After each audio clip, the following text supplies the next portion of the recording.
kõigil on neid häid hommikuid ja halbused hommikuid. Selle 2,5 kuu jooksul on see vist nüüd siis esimene sitt hommik minu jaoks, ma võin nii öelda. Ma rääkisin sellest lärmavast tõhksoojust pumbast enda ruumis. Jah, see hakkas öösel nii vastikult kuidagi kõrinat tegema, et mul viskas täiega koppa ette. Lihtsalt kuidagi pooleldi läbi une ärkasin üles, lülitasin selle sita lihtsalt välja, et ma saaksin normaalselt magada. Ja sellegi kaasnes muidugi see, et hommikuks oli tuba jääkülm siis. Või no mitte jääkülm, aga no ikkagi hommikud on jahedad ja suht ebameeldiv oli ärgata. Läksin küll eile suhteliselt vara isegi magama, võiks öelda. Netflixist oli see uus Charlie Sheeni dokumentaal välja, et vaatasin selle ära. Suht isegi huvitav oli minu jaoks, sest kui sa oled 2 poolt meest vaadanud ja see sari sulle peaks meeldima, siis see näitleja tegelikult on päris pull. Vähe tema elu kohta mingit infot ja juttu. Aga see selleks. Ühesõnaga hommikul särkasin üles, tegin oma võileivad, tegin kohvi. Ma muidugi nüüd avastasin, et see termos, mille ma kunagi ostsin, see jäi pilligasse. Seega mul siin termostopsi polnud. Hakkasin otsima, et kuidas ma enda kohvi kaasa võtan, sest et ma üks hommik proovisin selle kohvitassiga sõita samal ajal. Suht ebameeldiv on, sest siin raputab ikkagi kõvasti ja pool kohvi on sul hiljem süles. Ja siis, kuna ma olen siin vahepeal poest ostnud seda jääkohvi, ice lattet või mis iganes, siis ma võtsin selle sama plastikust pudeli, valasin oma kohvi lihtsalt sinna, mõtlesin hea küll, vahet ei ole, see selleks. Hakkasin tööle sõitma ja siis kuna hommik algas nagu suhteliselt veits kehvemas toonis, siis iga pisiasi, mis mind muidu närvi ei aja, täna hakkas nagu meeletult häirima. Ma ei tea, tee oli meeletult halb, auklik, no niimoodi raputab lihtsalt. Tavaliselt ma väga tähelepanu ei pöörda sellele, et ma lihtsalt sõidan hooga läbi ja las ta jääb on ju. Ja no, siis muidugi terve hunnik lambaid tee peal ei liigu. Lihtsalt lase signaali, tee mis tahad, nad istuvad sul keset teed ees. Okei. Siis järgmine asi on ju, et pesin auto eile suht normaalselt ikkagi puhtaks, et võiks ju vahepeal puhtam auto ka olla. Ja siis see teelõik nüüd mingi paarsada meetrit. Samas, kus me siis kaevame. Jumala mudane ja auto jälle jumala pasane. Suht hea pesemine oli. Aga ei, küll see päev paremaks läheb. Täna on reede. Ma ei tea, kas homme saab ka tantraki peal tööd teha või ei saa, sest et kopajuht on see esmaspäevast reedene vend. Mõnes mõttes isegi kui ei saa, siis ma ei ole väga õnnetu, sest et ma ei tea, mis sees hetkel põldudel on, aga äkki ma saan uuesti traktoriga põllule minna. Tegelikult oleks päris hea vaheldus. Sest et noh, nädalast nädalasse, päevast päeva siin veoki peal olla, et tegelikult väga huvitav ei ole. Esimene nädal oli veel siuke põnev. Nüüd vaikselt hakkab selles mõttes alati ütlema, et üks ja sama. Tagurdad siia, laed peale, viid ära. Tagurdad siia, laed peale, viib ära. Ja niimoodi 10 tundi päevas. Hea meelega teeks siis juba 12 tundi päevad, aga noh. Mis seal ikka? On nii, see on nii, et vaatame, mis see nädal toob meile. Praeguseks hetkeks ma olen tähele pannud, et igal videol on peaaegu 1000 vaatamist. Millel siis rohkem, millel vähem. Suures pildis see ei ole nüüd küll mingi suur näitaja tegelikult. Aga minu jaoks on see tegelikult päris üllatav. Et üsna meeldiv on näha, et ikkagi on inimesi, kellele meeldib, kes elavad kaasa. Et sõbrad tuttavad, muidugi võõrad inimesed, kes mind leidnud on. Siin igast positiivsed sõnad, kommentaarid. Et eks see annab ikkagi üsna palju juurde. Ja ma nüüd ei tea, kas siin on mõni inimene, kes ise päriselt Austraalias kohal ka on. Aga kuna ma olen siin Warreni kandis ja tegelikult ütleme nii, et väljanägemine on suht sitten ja nagu siis ega aru saad. Esialgu tundus see habeme kasvatamine mingi lahe, mis mitte teeme ära. täna nüüd ja praegu tegelikult ma ilgelt tahaks habet ajada. Ja kuna mul ei ole normaalset aparaati, siis ma esiteks peaks selle endale muretsema. Teiseks, mul oleks hullult vaja juuksurisse minna. Ja sellega seoses küsimus, et ma ei tea, kas siin Korreni kandis on ka mõni eestlane, kes tegeleb sellega. Et jah, ilmselgelt ma oskan ise ka minna ükskõik millisesse suvalisse juuksurissalongi ja äkki saan sinna aja ja on asi tehtud, ega uurida ja võib, et äkki on mõni eestlane ka siin kuskil olemas. Et kuidagi ma nüüd ei tea, et kas ma selleks hetkeks, kui see video nüüd välja tuleb, ma olen juba kuskil ära käinud või ei ole. Et otseselt ju mingit vahet ei ole, milline ma siin farmis välja näen, et põhine mets Jeesusena ka tööl käia, et väga vahet seal ei ole. Aga ennast kuidagi juba häirib, et võiks vähe viisakam olla. Ja jah, ma ei tea, vaatame, äkki leian mõne inimese. No nii, vahepeal jälle aega mööda läinud. Täna on meil siin laupäeva õhtu ja terve päev oleme puhanud. Et oli vaba ja on ka homme vaba, mis mõnes mõttes on natuke kehva, sest et töötunnid jäävad saamata ja raha jääb saamata, aga midagi teha ei ole. Lihtsalt ülemus tuli reedel ütles, et 2 vaba päeva, et puhkata. Ja nagu ikka, siis töökaaslane läks siit minema. Ma olen jälle farmis üksinda. Et reede õhtul peale tööd käisime veel pubis. Minu jaoks siis teine kord siin, aga seekord võtsime ühe teise sõbra veel ka kaasa, et oli natuke huvitavam ja taaskord siis tuli minu Eesti sõber ka, Sören. Et siis oli mul ka natuke huvitavam. Et mis oli ikka tavaline, mõned õlled ja kaotasin kasiino aparaadis $100. Soovitan kõigile. Ei ole just kõige parem koht, kuhu oma raha toppida. Aga kõik mängisid, siis ma tahtsin ka ära katsetada. Teised poisid seal ikka panid päris korralikult sisse, kaotasid päris korralikult ja ma ei teagi, õhtu lõpus midagi rääkisid, et võitsid päris suure summa tagasi ka, aga täpselt summat ei tea. Ja siuke normaalne jah. Suht vara jõudsime koju tagasi ikkagi, et Eesti mõistes nagu vara.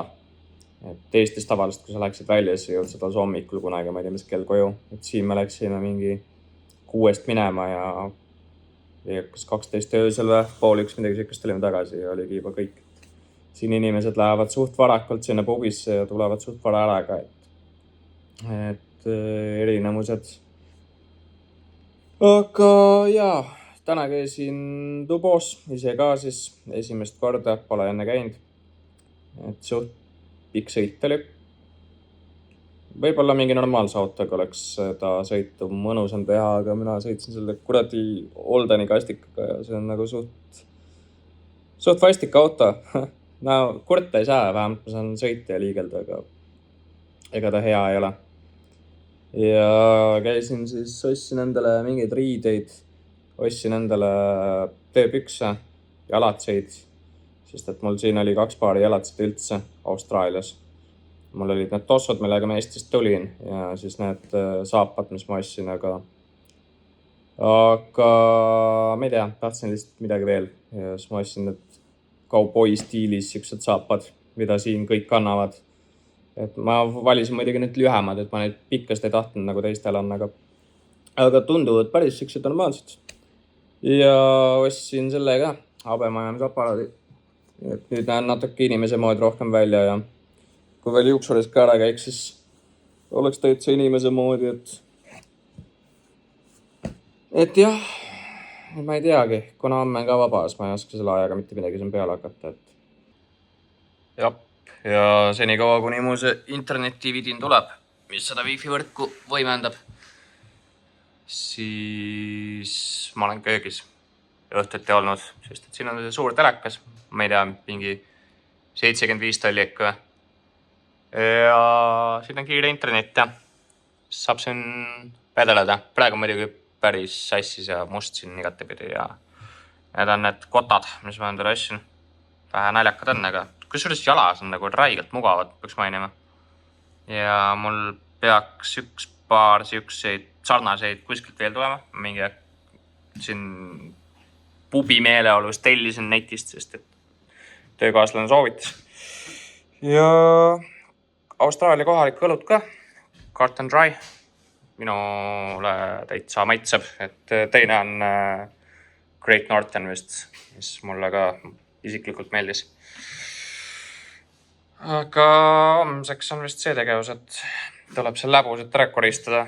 Nagu näha, keegi on mulda sisse tassinud ja siin pubisse minek või pubist tulek, ma ei teagi, on siia mingi kaose tekitanud, et siis tegeleme sellega. Aga praegu ma arvan, et on aeg enda tuppa ära minna ja mingi film käima panna, et mis muud targemat ikka teha on.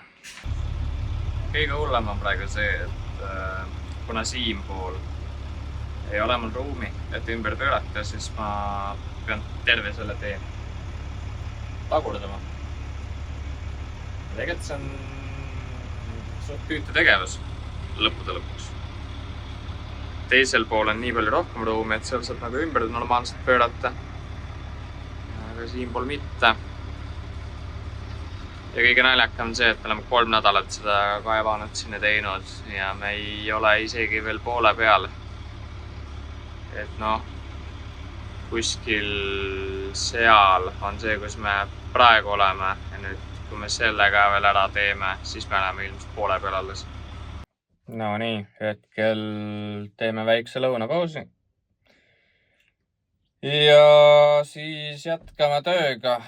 Täna on juba kolmapäev ja jätkuvalt olen siis dump trucki peal, et ei ole siin midagi väga palju muutunud, midagi uuemat olnud, et teised pritsivad, teevad täpselt samamoodi samu asju, mida nad ennegi tegid,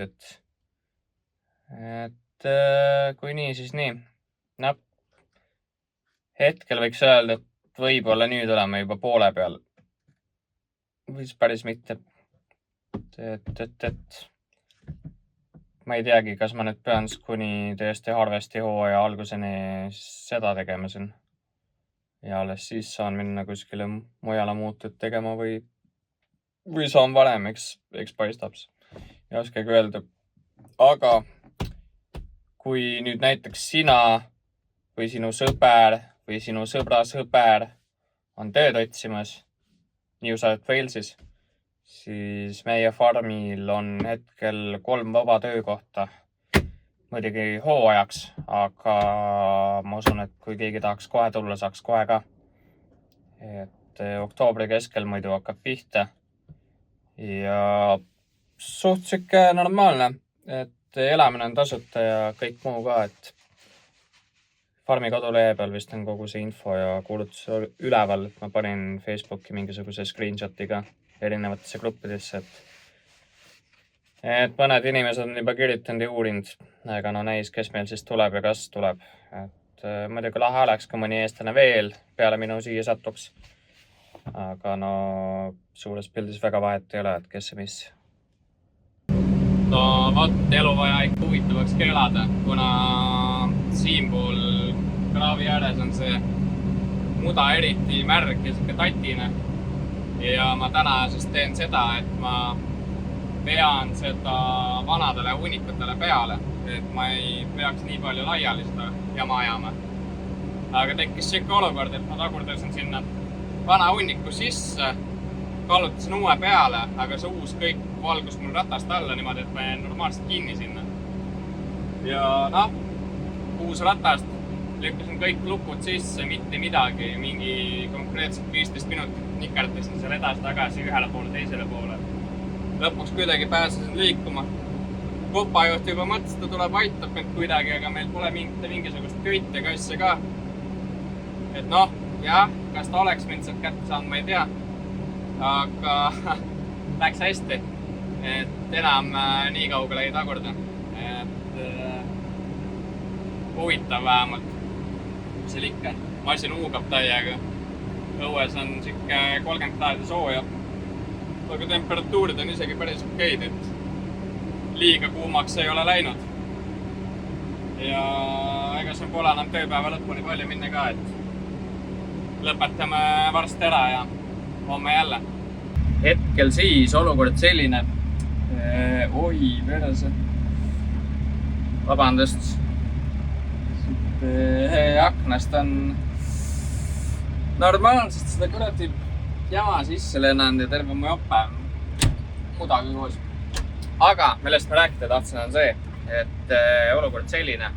Tellisin siin juba päris pikka aega tagasi selle Wi-Fi võimendi. Näitasin ka seda eelmise video lõpus. Ja point, miks ma selle tellisin üldse, oli ka see, et nad ise reklaamist ja soovitasid, et see on ülikiire, ülilihtne, ülimugav. Sa ei pea ise mitte kuskile minema. Siis ma mõtlesingi, et okei, hea lihtne vaata, tuleb farmi siia postkasti kohale ja mis ma üldse pean enda pead vaevama, et kuskile ise seda otsima minna. Noh, nüüd on suht kaua mööda läinud ja pakki ei ole mitte kuskil. Pull ongi siis see, et eeldatav kättetoimetamiskuupäev pidi olema 15. See on see esmaspäev, oli esmaspäevani. Täna meil on juba 18, mis on siis neljapäev. Nii, pakki ei ole ikka veel. Nende kodulehel on kirjas, et kui sa ei ole pakki kätte saanud, eeldatavast kättetoimetamiskuupäevast siis 3 tööpäeva jooksul, ehk siis 15., 16., 17. 3 päevaga oleks see pakk pidanud vähemalt minuni jõudma. Ei ole. Kirjutasin siis sinna live supporti, et tere, et mu pakk on kadunud, et kaugel see on ja mis värk sellega on, et tegelikult oleks nagu vaja seda jõupinnet. Ja oi ei, nemad ei tea kahjuks, et nemad peavad uurima, et sellega läheb 24–48 tundi, et mingisugune vastus saada. Ja kui ma nagu selle jälgimiskoodiga uuringusse pakkan, seda näitab, et see on sellest elektroonikapoest peale korjatud ja see on selle Kuller firma käes. No, ma olen ka seda Kuller firma tööd teinud TPD-s näiteks. Kui palju erinevusi ikka saab olla, ma ju tean, kuidas see asi käib. Et kuhu see pakk kadus, siis miks keegi nagu ühendust pole võtnud? Jah, kõigest küll mingi $100. Aga asi pole isegi rahas. Ma nagu tahaks lihtsalt oma asja kätte saada. Et ja kuigi tegelikult ma ju maksin veel lisaks, seal on mingi väike siuke ankeet, mille saad ära täita. Maksad mingi paar $2 rohkem ja siis sa saad selle nii, et express delivery, et toimetavad kiiremini kätte kasuta. Muidu mul on üks teine pakk veel tulemas. Küll siis mitte Austraaliast. Demupakk. Töökaaslane tahtis mingit nadi, siis tellisime ära. Samamoodi sama transpordiettevõte peaks seda tarnima ja see pakk sai veel varem tellitud. Kuna see on ikkagi demo, siis pole õrna aimagi, millal see kohale peaks jõudma. Eks näis, ootame, vaatame. Paki koha pealt mingit vastust pole ikka veel saanud, et ma ei tea, kaotast ära selle kuskile. Aga õhtu on kätte jõudnud ja peaks duššel ära käima ja süüa tegema ja peaks video veel kokku ruttu lõikama, sellepärast et ausalt öeldes ma ei ole väga viitsinud tegeleda sellega, kuigi edaspidi vist on vähe lihtsam, et mul on mingit materjali veel, lihtsalt ma nüüd vaatasingi, mida siia panna, mida mitte. Ja jah, selles suhtes äge on näha, et ikkagi siin, ma ei tea, sõbrad tuttavad elavad kaasa ja vaatavad ka neid videoid ja inimesed isegi kirjutavad, küsivad mingeid asju. Et noh, ma ei tea, mis ma siin nagu vastata väga oskan, et ma olen siin vastanud juba nendele privaatselt, kes siin on ise midagi küsinud enne, aga näiteks, et mida Eesti puhul igatsed, ma ei tea, ma olen nii lühikest aega alles siin olnud, et ma ei oskagi väga midagi igatseda. Kuigi võib-olla üks asi küll, mis kohe meelde tuleb, on see, et mul Eestis sõber teeb nagu ülihead grillliha ja sellest on nüüd siit tulnud puudust. Et no need, kes teavad, mis tähendab Paapsi grillliha, no see on ikka hoopis teine maailm. Et see on üks asi kindlasti. Ja no mis siin veel, et noh, rikkaks siin kindlasti ei saa, ma arvan vähemalt. Et kui sa tööd teed ja kogud, siis sa mingit raha teenid ja on võimalik kõrvale ka panna päris siuke ikkagi arvestatav summa, aga lihtsalt, et võib-olla need kuldajad on möödas. Ja siin juba küsiti, et kas ma plaanin kuskile reisida ja midagi teha, et noh, ma ei tea, et ma kõigepealt üritaks selle hooaja siin farmis ära olla, siis näis, kas ma jään siia pikemaks või mitte, et mis ma üldse teen. Pole ühtegi sükest kindlat otsust veel tehtud. Ja hetkel paistab, et suht palju eestlasi on huvitatud ikkagi sellest tööpakkumisest ka, et siia farmi tulla. Ma olengi suunanud nad otse sinna farmi kontori poole, et las suhtlevad ise otse edasi, et ma kõigest postitasin selle postituse, et ega ma ka täpselt ei tea, mis seal on ja kas on keegi juba leitud või ei ole. Aga seekord siis nii jah, et vaatame jälle, mis järgmine nädal. Et siin sellised korralikud mürsud, 0,7 õlled. Muidu oled harjunud nende 0,3-stega siin, sest siin neid 0,5-seid pole nii nagu Eestis on. Siis teine variant on see, et läheb poodi ja ostad need 0,7-sed. Et see on siuke mehe mõõtu ikkagi. Vot, mis seal ikka. Näeme järgmine nädal uuesti siis.